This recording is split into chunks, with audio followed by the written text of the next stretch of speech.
The movie Bad Boys Ride or Die began in Miami. We see detectives Mike Lowrey and Marcus Burnett, his partner, driving too fast through the city on their way to an event.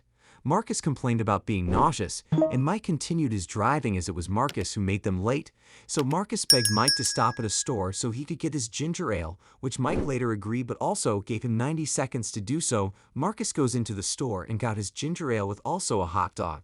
Just then, a gunman then enters the same store trying to rob the place while also pointing and threatening Marcus. As polite as Marcus is, he informed the gunman about his not friendly partner, who would come for him soon as they are already late, but the gunman seems not to care about that. Just then, Mike enters and complained about Marcus eating and getting a snacks instead of the ginger ale, but Marcus then moved the gunman's arm and Mike shoots him in the leg. The scene then shifted to Mike's wedding ceremony as now he is marrying his physical therapist Christine, who treated him after he got shot in the previous movie. At night, Marcus gave a speech, and as usual Mike is funny with his speech. So after his speech, Marcus then went to have a dance, but as he did so, he began feeling some massive pain right in his chest, which was a heart attack, making him lost consciousness. The scene then transitioned to Marcus reliving his moment and memories he had with Mike. Seems at this point Marcus has gotten to the point of no return, but fortunately for him, he found his dear friend Howard at a beach near a tree where he hugged and told Marcus it's not his time yet to die. Few weeks later, Marcus then woke up from his unconsciousness and began walking out of his hospital, which Mike noticed and immediately went after him, only to find Marcus at the top of the building. He explained to Mike how he has been afraid all his life, but this incident that just happened to him just made him realize how free he is now.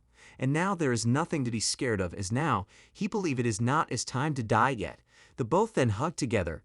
The scene then cut to a nearby place in Miami where we see a chopper landing. We are then introduced to a former DEA officer named James McGrath, who goes to meet up with a cartel banker and asked him to transfer some certain funds into an account in late Captain Howard's name. So for him to prove he meant business, one of James McGrath's men shot the banker's security guard, so he threatened him to make the transactions, which he did so, but after the whole process was done, McGrath then had the banker's girlfriend hold the gun to shoot the banker, and then herself. The next day, Marcus drive with Mike as he is now very fit, but his babe insisted that he needed a rest. Marcus get home only to see his family and friends as they all welcome him back home. He embraces baby girl, but she then told him that he needed to rest. Meanwhile, Marcus is sad that all his snack are now disposed because this was what the doctor had recommended them to do to reduce the chances for another heart attack, and now Teresa and Marcus are now vegetarian. At night, Mike seems to be having serious nightmare from his past. The news began to spread like wildfire as now the criminal department believed that Howard was working for the cartels. Obviously, he has been framed for his involvement with cartels.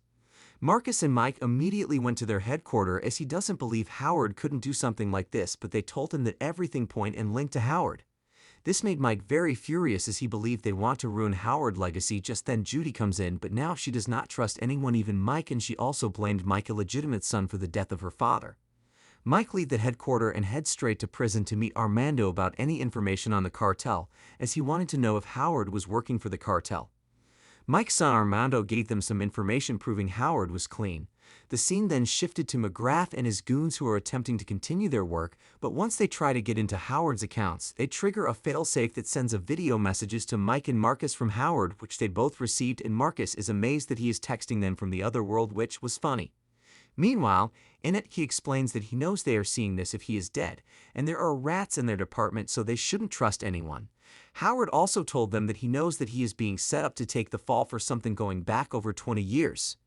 McGrath and his goons then prepared to take out Mike and Marcus.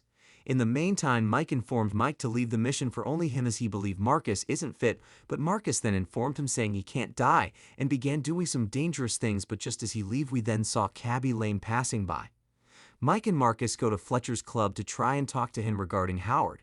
He already knew that they will come to him on behalf of Howard, but just before he can tell the two what they wanted to know, McGrath shoots Fletcher in the head as Marcus already had his gun aimed at him to make him talk. McGrath walks away as his gunmen go after Mike and Marcus. So in the middle of the shootout, Mike then experiences a panic attack in the middle of the road, but luckily for him, Marcus came just in time to save him from an upcoming vehicle. The gunmen get away before Rita and her officers show up. Mike prevents Marcus from letting her know that they are going off by a tip from Howard, while also informing Rita that Howard has been framed. They also found out the video Fletcher was supposed to tell them earlier before he got shot.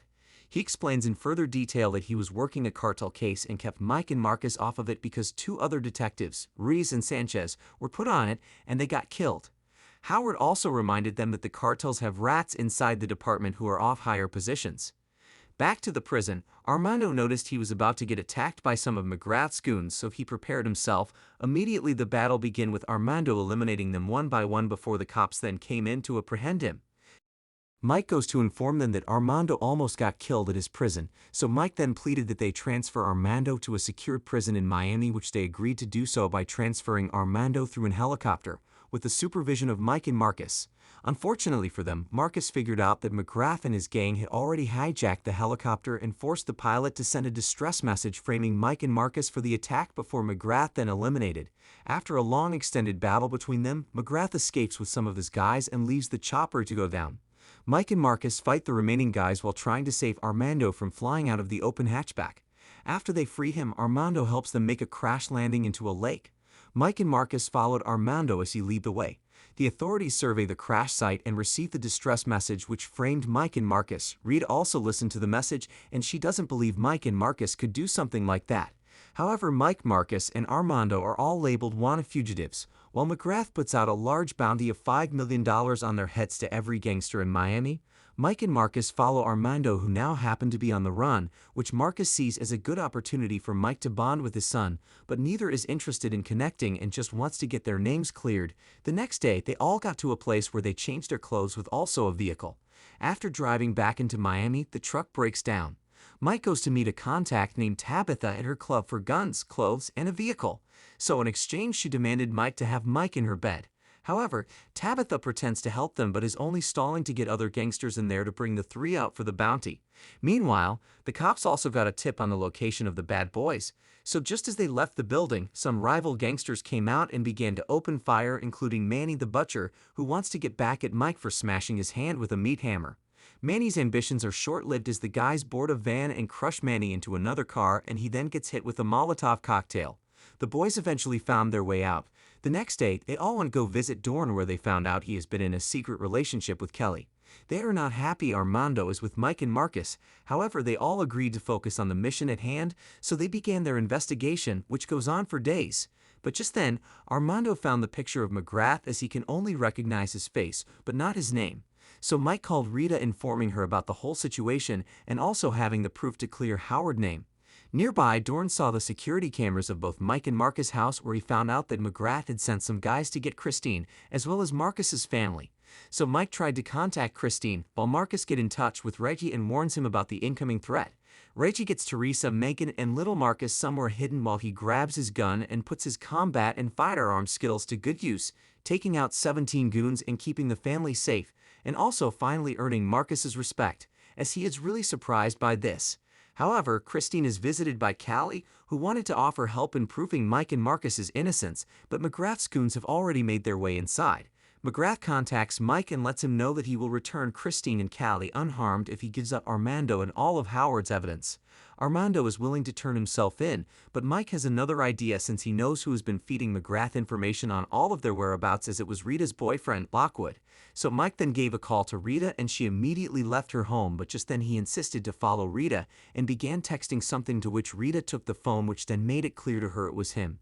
They both began fighting when he tried finishing Rita off. Dorn and his girlfriend then came to help her out.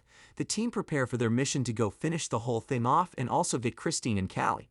McGrath and his goons get a call from Mike, who disguises Lockwood. Christine then discussed with McGrath about what had happened to him from the way his hands look, but he goes to inform her that Mike will beg them to spare his family life. Meanwhile, Mike and Marcus began their plan and also gave his team their role to play. While on their way, they found out that a deadly alligator is also in the area. McGrath and his goons walk toward Lockwood. While Mike has a shot on McGrath, he starts to have another panic attack and fears he might hit Christine. The gators in the water then start to come close to Armando's location, which clues McGrath to someone being nearby. Before one goon can spot him, Armando shoots at him before he falls in the water and gets eaten by the gators. And a battle began between McGrath, his goons, and the bad boys. Meanwhile, Lockwood tried to escape using the plane they brought earlier, which Rita saw and went after him. Rita then shot the plane down and has the plane crash into a nearby building.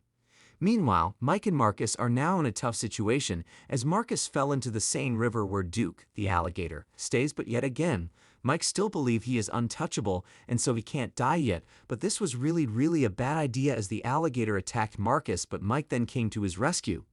Meanwhile, Armando fight off McGrath goons to save Collie.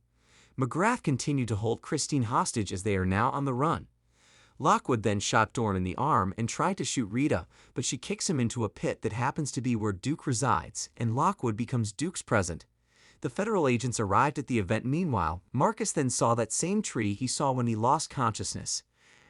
Immediately, McGrath then caught Marcus while also promising Mike that one of his loved ones is about to die today, so Mike informed him that Marcus can't die as he is untouchable, but this alone scared Marcus. So Mike then shot Marcus, hitting his best, and proceeded to finishing off McGrath, while Marcus is busy crying like a baby. Nearby, Judy then finds Armando and prepares to execute him, but Callie stands in the way and tells Judy that he saved her life. Judy relents and lets Armando go, and Mike helps Armando find a way to get out. As authorities come to the crime scene and arrest McGrath's surviving goons, news reports state that Howard has officially been exonerated. We then get to see Mike, Marcus, and their loved ones gather at the park for a barbecue. Reggie brings his chicken and asks if he can grill. The bad boys laugh him off for a moment before remembering that Reggie killed McGrath's henchman and saved the family, so they agree to let him grill, while Reggie then gives a satisfied smile. The movie then came to an end. If you enjoy our recap, kindly subscribe for more latest movie recaps.